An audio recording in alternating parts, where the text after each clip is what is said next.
Dakle, vi imate danas situaciju da svaki taj čovjek koji se pojavi na bilo kojim izborima demokratskim, bilo to za općinu, grad, ne znam, državu, je u dramatičnoj prednosti od svakog onog ko dođe srcem, voljom, domoljubljem i željom da nešto novo napravi u državi.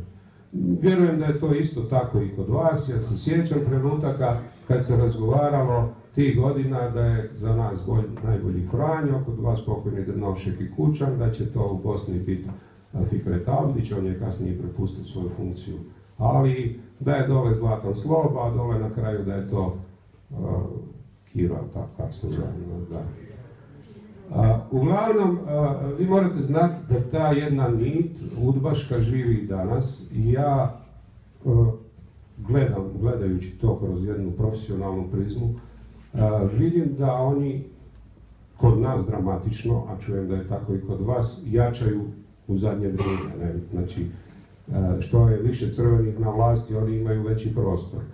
Narod je već izluđen od toga i narod jednostavno ne zna kome više vjerovati. Dakle, vi danas imate situaciju da ti ljudi koji su bili pripremljeni da 90. preuzmu gospodarstvo, kulturu, socijalu, zdravstvo, školstvo, oni danas barataju, oni se danas i opuštaju, jer jednostavno prošlo vrijeme straha, nazovimo to tako.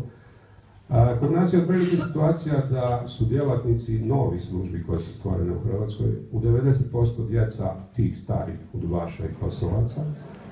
Dakle, oni jednostavno s koljena na koljeno to prenose i to danas teče u nedogled. Kod nas je možda najbolji primjer taj Josip Perković, njegov sin Saša, koji evo već zbrinjava 2-3 predsjednika naša tamo kao specijalni savjetnik. Ja sam nedavno našao jedan tekst moj, ja sam rano počeo govoriti o tome. Našao sam tekst pred 16-17 godina gdje sam napisao najmoćniji čovjek u državi je Josip Perković. Evo, naša nacija je morala čekati 16-17 godina da shvati da je Josip Perković najmoćniji, jer su naši htjeli mijenjati čak i ustav i sve prilagoditi tome da on ne bude isporučen u Njemačku. Ne? Dakle, taj niz je neprekinut, on je danas toliko moćniji što su oni taj kapital oplodili dramatično. Oni su jednostavno postali naša sudbina. I ono što ja kažem, da oni danas izvuku prste svoje iz pojedine države, mi bi i ekonomski opustošili. Znači, UDBA je svojevremeno, čak prije smrti Tita, imala nekakav ušur, da tako kažemo, i vukla je određene novce preko firmi koje su vani imali predstavništva, Slovenska UDBA za sebe, Zagrebačka za sebe, Beogradska za sebe, to je bilo cirka 10-15%. Kad je umro Tito, onda su se raspojasali do bola, jer više nije bilo kontrole, pa se vuklo i puno više. Svaka republika je imala svoj fond i svoje račune s ogromnim svotama novaca. Naravno, oni su 90. čekali izuzetno spremni. Kad je krenula privatizacija, oni su imali živi keš. Mogli su kupovati ne samo u Sloveniji, u Hrvatskoj, mogli su pokupovati čak i po Rusiji, po, ne znam, DDR-u, bivšem, po Češkoj i tako. I oni su danas postali jedna, mislim, danas ne moramo bojati u tom smislu da će ona obnoviti neku novu Jugoslaviju, mada je to njihova nostalgija, to njima teče venama, shvaćate, oni nose zvijezdu u srcu, ne? I njihova djeca su kroz kućni odgoj jednostavno naučila to da bi bila bolja zvijezda nego nekakav demokratski novi poredak. Ali ono što je najopasnije, oni barataju našim životima u svakom drugom smislu, znači i u gospodarskom, zdravstvenom, školovanju, ovom i onom. Dakle, to je ona opasnost koja nama prijeti od njih. Beskrupulozni su, shvaćaju da mogu raditi praktično sve, uzeli su medije čvor svega, ne?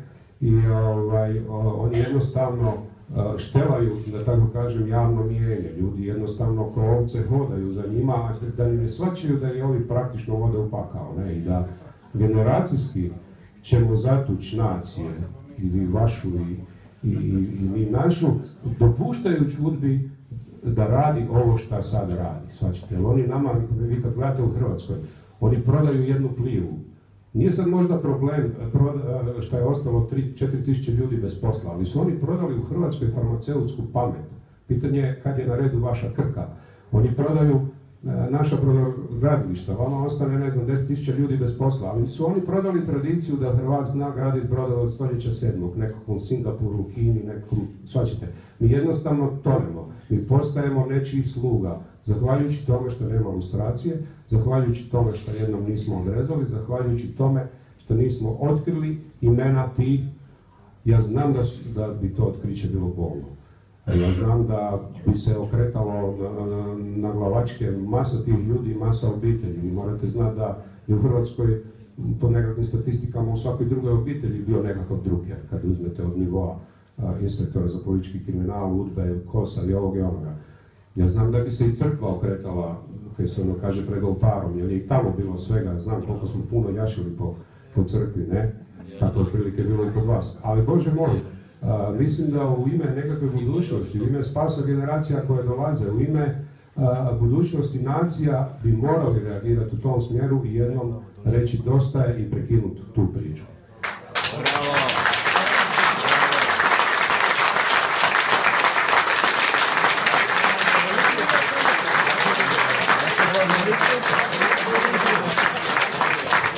Sad malo govorim voditeljici na ovo pitanje koje mi postavila. Izlazak iz ralja službe je težak, izuzetno težak. Znači, oni vas konstantno vuku natrag.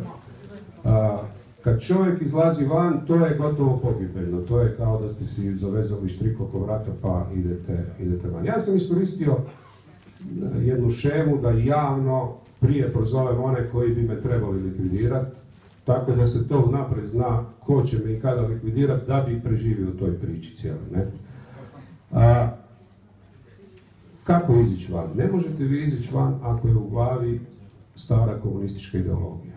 To je ono što ja sam razgovarao, ne znam, i sa Bojkovcem pokojnim. Dakle, on je i umro kao komunista. Njemu se na grobu pred mjesec dana Stipe Mesić oprostio riječima počivao u miru, smrt fašizmu, sloboda narodu. Dakle, u njihovim glavama se nije napravio klik da je čovjek Božje biće.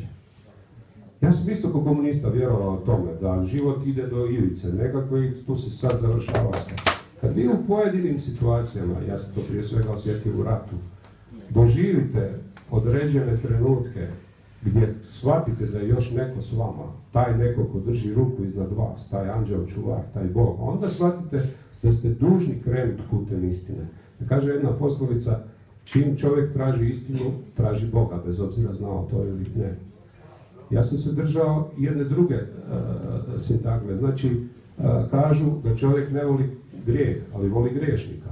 Meni se desilo u jednom trenutku da sam pokojnog Franju Tuđmana, pokojnog kardinala Kuharića, kojeg sam progonio godinama, dobio 1991. godine u zaštitu. Znači ja sam bio načelnik SIS-a u brigadi, gdje je on došao u posjetu u prvu liniju fronte i ja kao načelnik dobivam sada drugu ulogu, znači da čuvam tog čovjeka da mu se nešto ne desi. Sad si ja mislim, pa Bože, ti zbilja postojiš. Svačite, ako je iko bio nepozvan da bude tamo, bio sam to ja i mene je trebalo zatvoriti u šahti i zavariti praktično. Ali to je taj Božji prst koji vam da šansu da krenete dalje, da shvatite da se s Bogom može doći do toga, da se kaže puna istina, da se priđe tim ljudima, da se sa njima razgovara, da oni su veliki ljudi, oni su meni svi oprostili to, shvaćate, sam došao ljudski, pristojno i rekao radio sam to i to.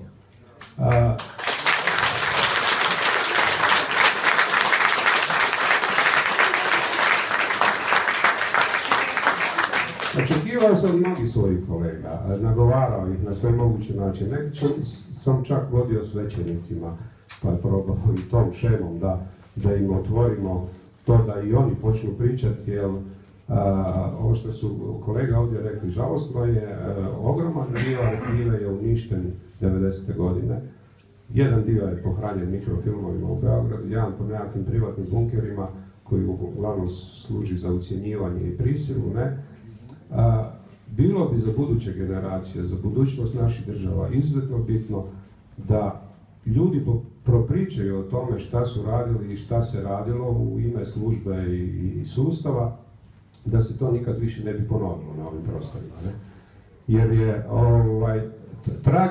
tragična sudbina koju smo svi mi doživjeli i iz tih razloga smo Anto i ja upravo ušli u ovaj nekakav projekt i pisao knjigu on, ja sam samo par riječi tu njemu rekao, onda je HRT nama snimila i film na tu temu. Znači, ušli smo u priču radi budućih generacija, radi onih koji nisu ništa krivi tome, jer i vaša i naša nacija je premalobrojna da bi si dozvolila nekakve sukobe stogodišnje, da bi sad nečiji praunuci ratovali međusobno u državi zbog grehova njihovih očeva ili djedova. Dakle, to je jedna situacija koju bi mi pokušavamo na ovaj način izbjeći svojim primjerom. Nažalost, evo, situacija je takva kakva je, relativno mali broj se ljudi tome želi odazvati. Što se tiče progonjenih, oni jesu spremni za to, ali ovi moji progonitelji, oni ne žele o tome čuti. Oni nastavljaju jedan niz. Ja sam i sad rekao jedan primjer, bili smo na Slovenija 3 sada na nekoj emisiji. Dakle, ja sam probao iz prve ruke kako to izgleda u Sloveniji. Negdje 95. 96. godine mene je zvao Josip Boljkovac, bivši ministar, da se nađemo tamo u jednom lokalu i dolazi, mislim da se zove Zdenko Rotar, doktor, tadašnji savjetnik Kučanog za sigurnost, nešto sa još 2 suradnika, i pritiskaju mene i moj kolegu da bi mi išli svjedočiti protiv Janše. Znači, oko priprema jedinica za ratovanje na našem području, oko pomoći u oružju, ali sad ja kažem, gledajte, ne može me na to prisiliti, ja jesam svjedok tih događanja. Ja o Janši mogu reći sve najljepše. On je za nas bio spasitelj u tom trenutku. Mi smo bili u takvoj situaciji da smo imali srce i volju, iskopali smo rovove, imali smo možda i puške, ali nismo imali municije, shvaćate. Ovi su tukli ko šašavi s one druge strane. Janša je nama u tom trenu izišao u susret. Dao nam je ono koje nam je bilo bitno u tom trenutku, što je bilo vrednije od krvi. Spasio mnoge živote time. Shvaćate, spasio mnoga naselja.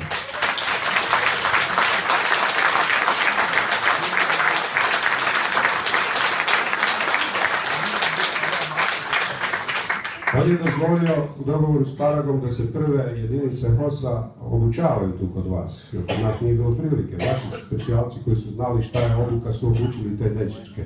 U jednom trenutku sam ja tu cijelu jedinicu preuzeo, oni su bili u Kočevskom gore, u Gosiljevu, i to su bili prvi borci koji su otišli u Vukovar, koji su u Vukovaru mahom svi izginuli, ali su bili ljudi koji su naučili nešto u svemu tome, svađate. Sad odjedanput dolazi ekipa koja bi Janšu, znači to je onaj dio kad on više nije bio ministar, koja bi njega sudila na osnovu toga što je pomogao spasiti ljudske živote. Svađate. Ja kažem, pa ljudi, pa kako možete to očekivati od mene? Pa kakav bi ja bio čovjek kad bi išao protiv takvog čovjeka? Ma ne, veli, mi ćemo tebi srediti sve, da ti imaš i određeni povlašteni status, ničeg se ne moraš bojati u Sloveniji, mi tamo izuzetno duboko imamo svoj sustav. Jer sam ja spomenuo, rekao, ja ne gledam na istok, ja gledam na zapad, ja u Sloveniju moram otići na zapad. Ja kažem, na kraju krajeva, Janša će vam se jednom vratiti na vlast na bijelom konju, ko Čerčić, ne? I onda su stali, svađa. Ali to je ta nit koju vi u jednom trenutku morate prerezati i reći, dosta je po cijenu života, po cijenu toga da su oni mene onda stavili u obradu, mene su moji...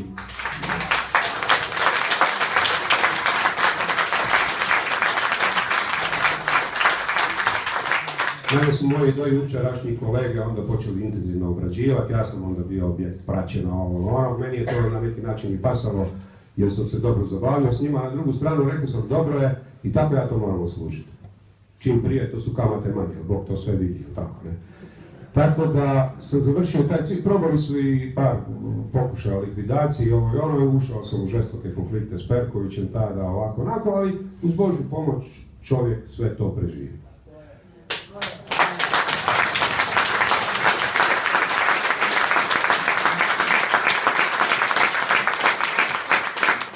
Evo da ja vama previše ne uzimam vreme, ova knjiga koju smo mi napisali, ona je napisana prije svega radi naše djece, nazovimo to tako, radi njegovog sina Tomislava i njegove Katarine, moje Jelene i mog Luke, da se oni ne bi mrzeli u budućnosti, zato što su im očevi bili sa različite strane barikade, ali i zbog sve druge djece koja se nalaze u istoj situaciji i zbog nekakve budućnosti, sretnije, ljepše, bolje, i za Hrvatsku i za Sloveniju. Hvala vam.